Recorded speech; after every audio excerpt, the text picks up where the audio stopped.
This is China, one of the fastest growing economies in the world. It has been the top manufacturing nation consistently for the past several decades. But it wasn't always growing this fast. Till 1973, the Chinese economy grew merely at an average rate of 3%. So how did a country ravaged by civil war and under a communist regime become such a superpower? We produced a cultural revolution, sweeping the country, almost every village in the country. And soldiers are grasping Marxism-Leninism molded on thought.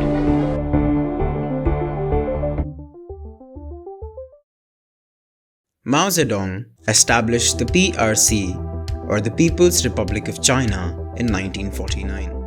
Believing it to be against communism, he never opened the Chinese economy to the West. It therefore remained an isolationist state dominated by state ownership and central planning.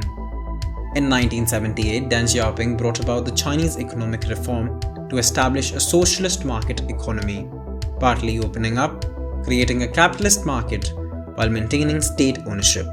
Under Xiaoping, China witnessed remarkable growth rates. Its GDP increased in double digits figure consistently, staying around 12% since the reforms. In comparison, the US and Japan have always hovered around 3% growth rates. But how did China pull this off when they never really allowed a completely free market economy?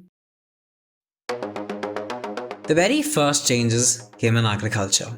Excess crops were allowed to be exported through the free market and gradually other sectors followed. But they didn't open their economy straight away, a situation they shaped to their advantage. First, they built a domestic industry capable of handling global competition by giving them state protection and room to grow, along with placing restrictions on their foreign counterparts.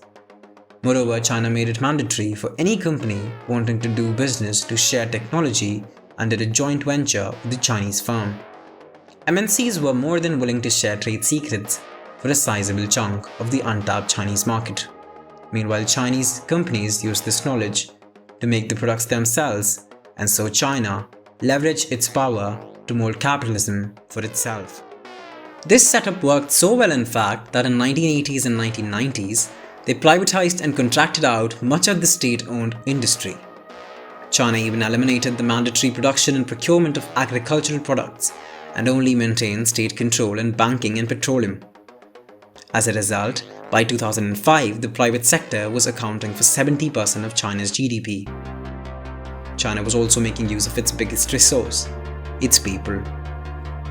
China had immense manpower in the form of cheap and intelligent labor, which made production very affordable. This was exactly what MNCs around the world were looking for.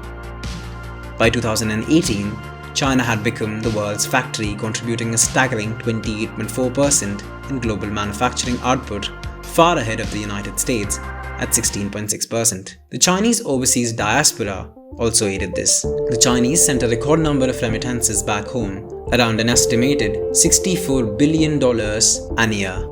Since 1978, China has grown at an average rate of 9.5%. In 2001, China joined the WTO. It went on to overtake Japan as the world's second largest economy, and estimates show that it will overtake the US by 2028.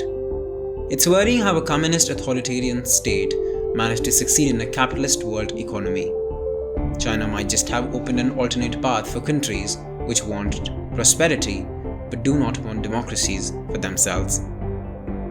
The rise of China weighed much more heavily in the last two US elections than it ever has. Many questions about privacy, security, and the implications it has for the rest of the world weigh in heavily. But despite these anxieties and the contest for power, there's no stopping the dragon anytime soon.